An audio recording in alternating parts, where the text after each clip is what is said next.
Okay, Game 5 na tayo mga idol. NACT Fall Season Grand Finals. North America server to mga idol. Road to M4. The Valley vs. The Simpsons. Game 5. Tatlo na tong The Valley. Match point na sila. Yan. Sinusubukan dito ni The Simpsons na reverse sweep. Kaya ba nila? Hindi gumana yung tatlong mage ng Game 5. Ay, 4 pala, sorry. Kailangan seryosohin na ni The Valley, no? Para hindi na tumatagal.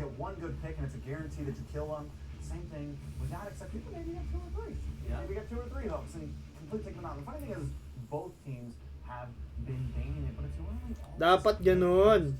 Right? It's always first pick, first man, because here's the risk. You don't want to make Atlas your first pick, right? But if you don't prio that, then you're giving over Atlas and something else. So you might as well ban it out. Yeah, the interesting thing to me tonight is to, as well as Diggy kind of just disappeared from the drafts here, from the series. And I don't remember seeing too much on him. Yeah, I mean, I guess you've already taken out what Diggy would have countered. You have the Atlas already taken out, the Kai taken out there. So I mean, it's just an interesting thing here to use the bans on those instead of maybe being able to pick up Diggy. So. And to be honest, Mathilda is just such a strong option right now in the support, like a squishy mage support kind of category, right? Like if you go with the tankier jungle, a lot of times we've seen the Mathilda being taken out. And it also is great setup with a lot of the characters we get. Yeah, you know, it's true though, because in certain things like Shark still does a great job with it, right? Like even when it's not meant for a counter, like the peel potential of it, like I've seen him just pull people back, create that peel for the team, but okay, drafting! Ito na drafting mga idol. Tingnan natin ang mga galawan dito. not really changing much up. And normally over a best of 7, Galawang malulupitan mga idol. Switch up. The only things that have really gotten added is that Gus, right? Like Gusion has to go. But, Okay, Ban Gusion, Ban Valentina, Ban Atlas for Team The Valley. For the side of Team OSP naman, wala ditong Akai, Karina, and 1-1. Type of bans here, we would see a pretty plethora of different options being used there. So I mean, it can be anything right now, and that's just kind of telling you the state with some of these updates that happened this week. Is you've got some nerfs, you've got some buffs there, and teams right now are feeling a little bit more flexible when it comes to these drafts. Yeah, speaking of flexible, Faramis being picked out first, leaving Claude and Grok on the table. Now, some of the most strong. Para Miss first pick. Okay, seryoso na si Seryoso na si The Valley. That'd be a great pickup. The Claude and the Grok right there. Because if that Cold Altar pops, Seryoso na si The Valley, hindi na sila magto-troll. Medyo troll yung Game 4 eh. Counter to it, and you're right, you give up both of those, and you didn't ban either of them. This could be a huge mistake for the Valley here, though. I gotta say, man, I've seen Poon on the Faramis, I've seen Shark on the Faramis. Both of them do wonders on it, but when Poon gets on that Faramis, if they decide to make this a mid, he is aggressive with it. He is a monster with it. He's pulling people back, and they're not using that Cult Altar as a defense mechanism. They're doing Claude Matilda. blown attack, but you were close. Instead, they decided to go for the Matilda, but still pick up the Claude. Well, the interesting thing about the Valley when it comes to a lot of these picks is things that are categorically or customarily used as a roam. The Faramis, the Grok, things like that. We've started seeing the Valley use it into almost like a double support type of composition, where you use the 3 other positions there to kind of fill in that hole of damage that they need there. So not only do you have to worry about the Cold Altar, you also have to worry about a set potential from what Shark would pick right there. If you're not gonna pick the Grok, all right, thank you very much. This is what they call a 41 buffet right there. Okay, this is the express to Jakarta, to be honest, for the Valley. They're gonna take the Grok and Beatrix. And by the way, I don't want to say where we discuss this, but actually, Basic and I were in the men's restroom. We're talking about like the strength of Beatrix, and he told me, Dave, you gotta watch out for me taking out that character, because tonight I'm about to bring the path of destruction. That's Dave looking for any moment to get the scoop for these matches. But we're going to be moving into the second banning phase of this match. Yeah, I mean, looking at this Grok, the problem I see right now for the Simpsons is just the dive potential. Not only do they have the Grok, but they have the Pheromones, and it's just so much pressure. Oy, Bea Grok. When they get their spike. I mean, Okay, nakuha nito yung Grok. till late game, OSB, Yung Bene, pwedeng jungle, pwedeng ano ha. like you said, Privatein, OSB gonna take out that Phobius, whereas Valley gonna take out the Lilia. Yeah, I do like the Phobius ban here, especially with the picks that you have out here. So, and especially, you have a decent amount of early game. If you could put the pressure on to the Valley early in this game. And we do know that that is probably one of the weaker points for the Valley, because they just, when it comes to the NACT, they have not been challenged in that way, and we have seen them falter when they're behind, when their backs are against the wall, against Vendetta, the very close games that they've had against it. So I mean, it's very interesting to see. I just want to point out there's Lolita ban from Simpsons. You know, they expected Chicken is gonna be on that Grok Silent again, so they're like, nah, we're having none of that, right? So we're gonna ban out Lolita. It's quite interesting because it's like half and half. We ban out the Phobias because it counters so many of our characters, but also, yeah, we're not gonna have that Lolita open either.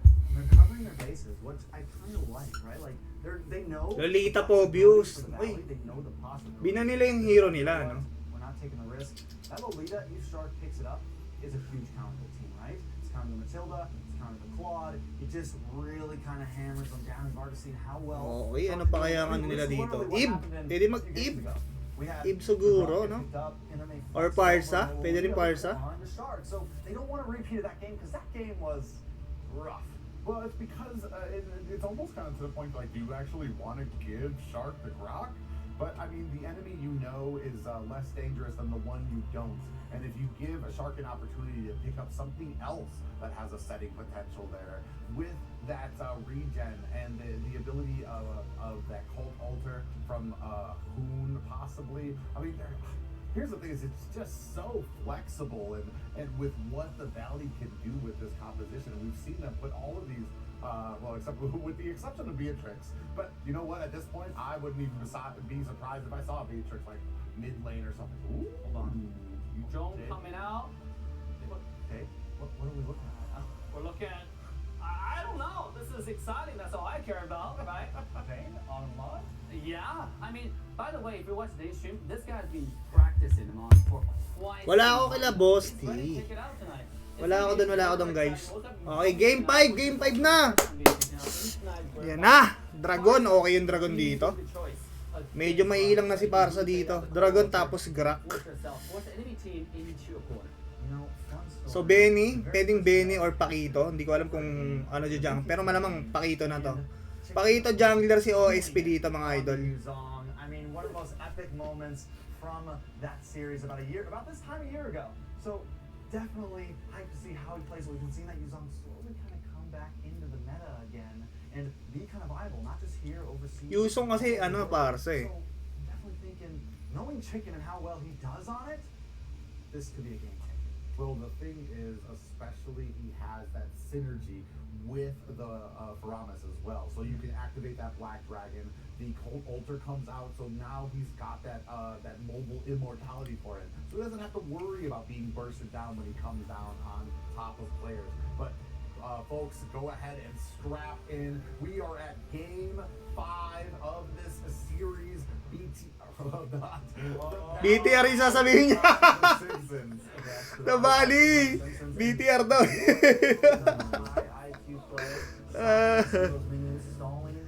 These waves, right? So the Valley, big dive composition. We want to get in your Oy, face. Grok. We want to hit these wild charges. Nag-wall yung Grok. Everybody up. Wall yung inuna. Now, the Simpsons Dinelay yung mga creeps. a little bit squishy, right? A little bit more of a mobility and a front to back composition. You have this Sparza in the back line, needing to get into the position to drop that ultimate, drop that feathered airstrike, and then you have Fallen and you have Promise on this Paquito and on this Benedetta, who are going to kind of hold down the front side along with this Matilda. So, like I said, slightly different compositions. Let's see Lumamang nasalito si ano si The Simpson. Wall kasi inuna ni Grok. So mas nauna mag-clear talaga si ano. Hindi naman ganong ka-delay yung wave sa mid. Put himself out in harm's way, potentially to kind of clean up the lane and try to get farm there. Yeah, and that's exactly what's Zane wants on this Mon, right? Who would have thought we'd see? I mean, he's played the Karina now he's playing the Mon. He's just a full-blown assassin player at this point. Yeah, and we're gonna see how well he Oy. can. That's one of the big surprises for me. Is Ganda ng Amon, ganda ng hold sa top. Amon, Na-delay si Basic, na-delay. how fast Hindi. he can farm. Tutulungan siya ni Grak. Able to keep Kaso, yung Matilda, with nag-mid. Dapat, behavior, umangat na lang din siya kasi lamang na yung hold eh. Naka-farm pa tuloy si Basic. Even though it's not Nakabawi, no? for the first time, it's only 100 gold and it was like 200 seconds ago. They are out farming. Dapat di umalis si Arbel doon. When we talk about 100, 200 gold, it's not a lot, but so much throughout these past 5 games, Valley has always laned faster, always passed faster through these jungles. So Simpsons definitely learning as we go through, and now we're on to the turtle. Yeah, we do see them going ahead, starting on this turtle. We do have Eugen does have that feathered airstrike as well. So I mean, they're in a good position here. Okay, on napok the si, Simpsons, but the Valley kind of have. May ulti si Yun, pwede sila sumabay. Gago na reset. From that of his own. Pwede silang mag-poke ah. Patay si Grak. Ay hindi, naka-trigger pa. Flicker comes out from Shark, but you do see that. Gagi, nagbo-blue. Nag-dragon. Op, op, op, op, op, op. But it is not enough to take Patay si ano, patay yung dragon. Eugen with the pop-up there, and we see Fallen. Nakuha ni Pauline. Pakito side pala. Benny pala yung jungler nila. Simpsons Okay. are in a great position here right now. 0-1 and a turtle in their pocket. And that's gonna start off. Nagkamali yung dragon na sumobra masyado. Deep thinks he has it. Gets Napunta sa stunned tower. by Eugen from that Farza under the mid tower, invites the bullet for not only that but Fallen with the quick fingers. Who would ever thought Zane would be getting out retreat this many times in a matter of 5 games? Well, and that comes down to the planning from the Simpsons, able to force out that Colt Altar early, meaning that when Wide Chicken comes in there, he doesn't have that mobile immortality for him, and he gets bursted down quite quickly during that fight. So great planning when it comes. Oh, Promise coming in, putting on the damage on the Fly Chicken there, waiting for him in the bush there, and is going to go ahead and start cutting this lane. You know, little things like that is what's showing that the Simpsons are feeling more confident. Promise pushing into Chicken this time, and maybe this is what they need to do all along. Uy, namatay si ano. Hindi ko nakita yun ah. Too much. Because Zane just one shot. Shoutout kay Romnick Ordas. The damage is very high. Yeah, and especially as we move into here, when you're able to go ahead and get that passive, get those stacks, get those shards on the ground, that endless shards is going to be doing an immense amount of damage, especially before the team can go ahead and get a radiant armor that will be able to prevent all that. Here comes the Gago. feathered airstrike there. We do see that Napa-ulti si ano, si Paramis. It is going to save the team, but really not. Ay, ito pala yung meta na ano ha. Yung, di ba lagi tayo nanonood ng mga MPL? Si Grak Paramis. Never ko nakita nanalo to ha. Tignan natin kung si The Valley ma-execute nila na maganda. Tignan natin kung ma-execute na ng maganda. Never ko pa nakita nanalo tong ano na to. Tong meta na to. Grak Paramis. And he's losing enough damage, and he's just keeping the Valley away. And that damage he put a second ago, if there was a full 5 there, the rest of the team could have followed up. Tignan natin. Sobrang last ni The Valley kung ma-execute nila na maganda to. Eugen can pull that type of thing off. And I think he needs to be careful with his position. You have an Amon on the board, you have Poon on the board. Okay, lamang na sa turtle si The Simpson na naman. I would argue that maybe he has maybe a possibly good position to wait a second turtle. Yeah, they are going to go ahead and latch on. You see that basic on there with that sniper, lying in wait. Oy. Fallen, able to pick up the turtle there to reduce the endless shards come down. Oy. Fallen, Nagdragon, nagdragon, nagdragon, nagdragon. Zane goes down there with a blazing away out. Sino kaya habulin? Dragon, is he going to be able to Wala, find sayang that dragon. target? He is not, as you see where that Shoutout kay Aldrin. starting to come. Galawang momentum yung ano, The Simpson kasi nananalo sila last game eh. Right now, hold on. Galawang momentum. Gago, patay. Down goes Fly Chicken. Ultra activated by Hoon. Galawang momentum si ano, The Valley. Never ko pa nakita talaga tong ano to, Grak Paramis, promise sa inyo guys. Never ko pa nakita nanalo. Starting to disengage. That is very smart. All right, and we're seeing something. Game 6. I don't want to call it too early, but this is what the Simpsons have been needing to do. Come in, group up. Gago, sakit. Yeah. Puti na ano. Patay ba? Having the effect that Boba Zane wants their Fallen. I mean, and this is what you get the value out of that Vendetta. Able to dive into the towers, able to kind of use those passes to kind of get out of the damage from it as well. And out the Valley, to an answer for them, right?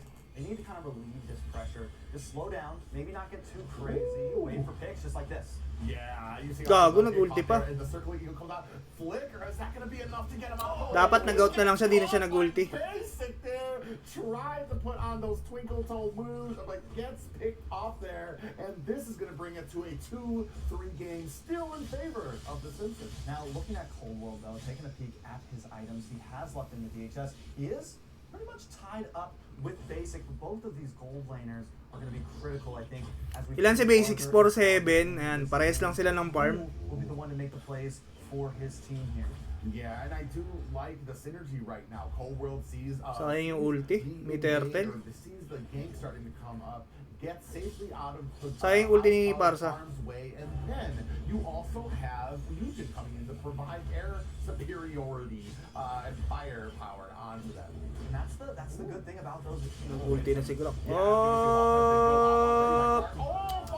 Last din mag-retry nito ni ni Polen Sala yung Feather, sayang. Patay Claude. Hindi nagko-connect yung ulti ni Eugene, sayang. Ganda sana ng Quite quickly in favor of the Valley right now. You know, Mobazane trying to find himself an exit here right now. Papa's trying to latch on, is not going to put on enough damage. Alright, so Chicken makes a good play there, right? He's down in the bottom lane, he's able to use that Black Dragon to come back up top and find a pick. But still, it's a 2-for-1 and both gold laners go down. So with the turtle going inside of Simpsons, they're still holding a gold lead here of about 2,000, right? So Simpsons still kind of have this game in their hands possibly.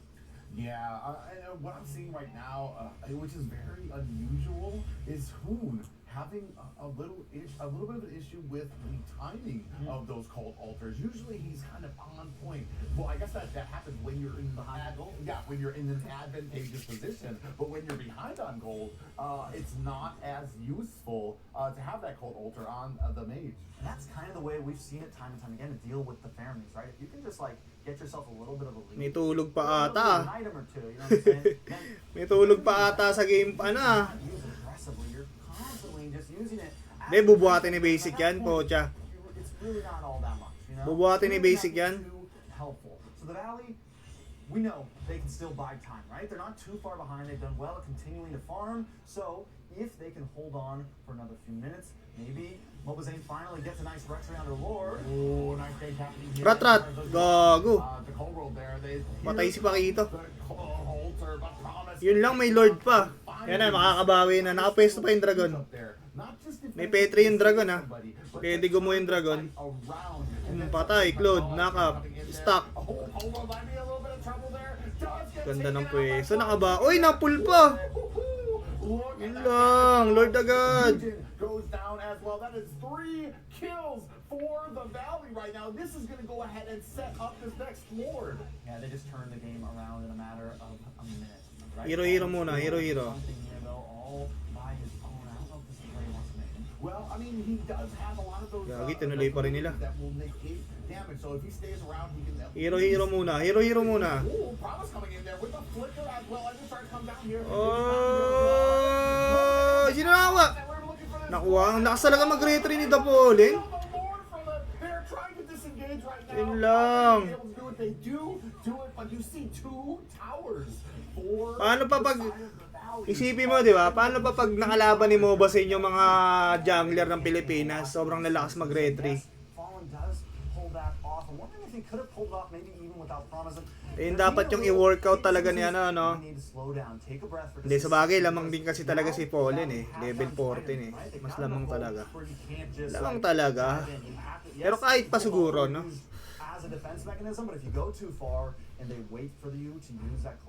Nakuha lang kasi yung Lord, pocha.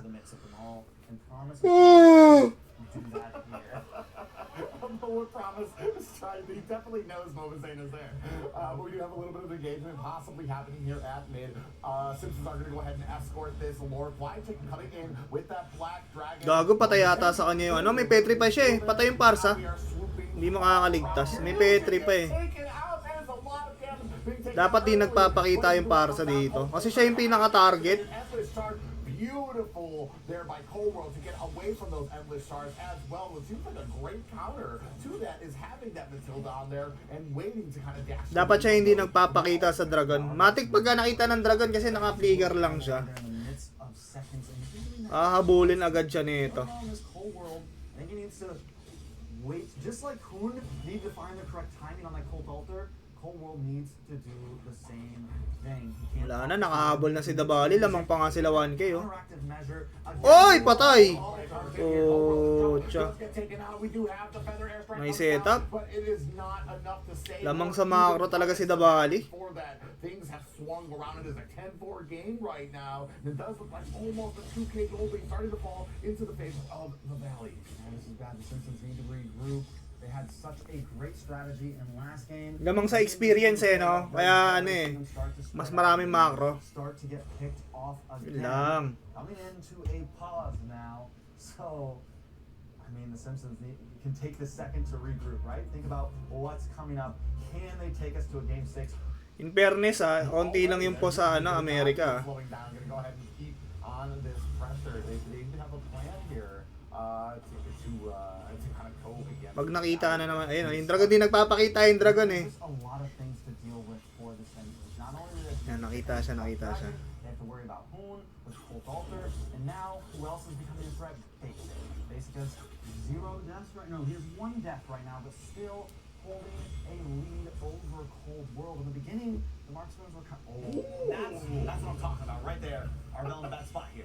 Yeah, he is going to go ahead and be able to get out of the way, but what I want to talk about here is Yujin. 0-2 right now. He has been kind of getting flushed out, and that has been the job of a fly to shaking here. We are going to go ahead and start on this floor. Not sure if they're trying to bait it out just yet. We see a nice wall there from Shark. Yun yung Dragon dapat tignan nila eh.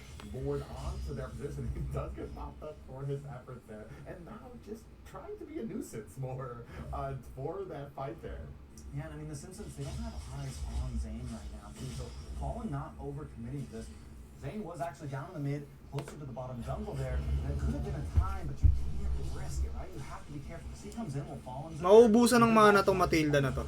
Oh, Yun man. lang. You see a little fight Patay yata. up here. And Arbel gets taken out. Buhay agad yung Paramis, may stock. Does get taken out as well. Lamang na sa Lord si ano. Uy, nice! Grabe naman yon. Kaso, patay. Wow, Eugene gets taken out as well. Trinade niya na lang no, para wala si Basic. Kaso parang lugi na sila. Oy, patay hindi. Ganda ng ulti. Ulti. Ilikuran. Uy, gago, nalito. Nalito yung Ben eh. Well, Fallen not in a good position here between a hard place and the rest of the. Hindi niya alam kung sino uunahin niya, kung Paramis o si Mobasin eh. And focus on this board. I gotta say, the Simpsons are trying right now, giving it everything they got. This is a match point. Let me reiterate, this is everything. Gago, maaga masyado. The line, the Simpsons don't want to lose it. Maaga masyado They yan. don't. We have the lore down to about 1/3 health here right now. Shark kind of latching on to Fallen here. Fallen trying to linger around, be a nuisance here. He wants this lore. Oy! Tangina, panis talaga. Takes him down, and so he pays for it in blood. Panis talaga si Mobasin. Ang lakas mag-retrain ni Bolin. Coming through the middle, but are the Simpsons in a position to go ahead and engage here? Look how fast they're able to take down that lore right now. Yeah, I mean, this could buy enough time. This could buy enough time for Cold World to get on a line. And as long as they can keep getting that, then they will be able to try to make this into a standstill. And yes, the Valley is a little bit up in gold right now, but I wouldn't say the Simpsons are too out yet. Yeah, but right now. Lakas ni Polen, pocha. Ayan o, 4 na objective na agaw niya. Just amazing plays by him here. I mean, Yan yung retry gods talaga, pocha. Here at the live grand finals, this is for it all, and you can see Fallen is leaving it all out here. I got a feeling that name's gonna go down in history. From now on, every time I cast over Fallen, he is Fallen, the thief. OSP, you better put that on the jersey because this man is proving himself tonight, making some statements in the Lord Pit, in the Turtle Pit, showing Zane that he's not the only one who can hit that retro button fast. Yeah, and not just fast, but it's definitely giving them a little bit of breathing room. This is what we were talking about. And Fallen has just been doing an amazing job of it here. We do see that Athena Shield getting picked up by Fallen here. Ooh, we're coming in. Fried chicken comes in. Ay, gago, patay. Oh, poison duet comes out. Promise gets taken out. Black Dragon is out. This might be a bad May ilang yung ano. Patay, na speaker. Yun lang. Ganda ng ano, altar. 30 seconds, rekta ata. Rekta ata, rekta. Fallen is alone against two members right now. Ay, hindi. Definitely negating the endless shots from MLBB, but is May flow sa baba. Gago, nagbabol, oh. MLBB here right now. Second skill. Oh, you see the damage coming out. It's a bad way between two towers right now. Hey. Put it on. Gago, oh. Gago, makabalik pa. All over this place, choking out. He's still on the chase though. Oh my god. Oh, this is not working. Yun lang. May Lord pa naman. There's only so much you can do against 4 members of the Valley. But that once again buys enough time. Fallen. Sinalubong niya kasi, no? Parang mali yata siya ng takbo dun, ah. Continuing, and we're just seeing it right now. We're seeing it in Game 6. The Simpsons doing everything they can, pulling out every single play in the book, every move they have, because they want to put on a great show, and that is what we Dapat love ano na lang siya, nag-beat na lang siya, no? Pumunta pa siya dun sa baba. They're doing great. Yeah, Fallen definitely hoisting up this team onto his shoulders, onto his shaky legs. Okay, ayun, napigilan din pala. Oy, Blazing! Maaga ata yun, ah. The damage it does not enough. The Valley kind of in a position. Gago, sakit ni Basic. Does get taken down a little bit. The Lord has been reset. Gago, yung Benny nag-clear pa ng mid. The rest of the team here for it. They're not gonna. Oy, patay! Eugene able to take down Roman Zane here, so he pays for that Lord. 40 seconds, yung Lord lalabas na. Madedep nila.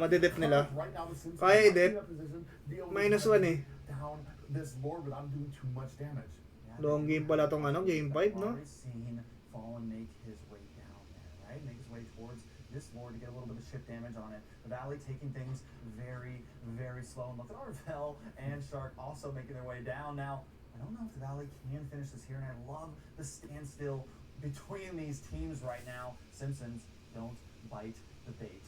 Wait, because the Valley is waiting for Arvel might be in trouble here. You see them coming to latching on. Arvel go ahead, use that flicker. Down comes the feathered airstrike to go ahead and zone out the rest of the Valley there. Oh, but Oy, gago, patay si Basic. Kaso may altar eh. Na-bait. Uy! Uy, patay. Kaso yung base! Yung base! Yung base! Yung base! GG! Pangit na pagkatalo. This is it. The Valley take the series. Ang pangit ng pagkatalo nila, na-segwayan lang sila. What a great final game that was, Private. Hindi naman segue kasi may nagde-dep. Kaso, alam mo yun, pangit ng pagkatalo nila. Unfortunately, here up at the top, 2 teams come in and only Palo ah. the Simpsons. We already know. Tignan natin kung uubra ba ang Davali sa M4. Kung hanggang saan sila. Kaya ba nila mag-champion? Abangan natin. That will be raising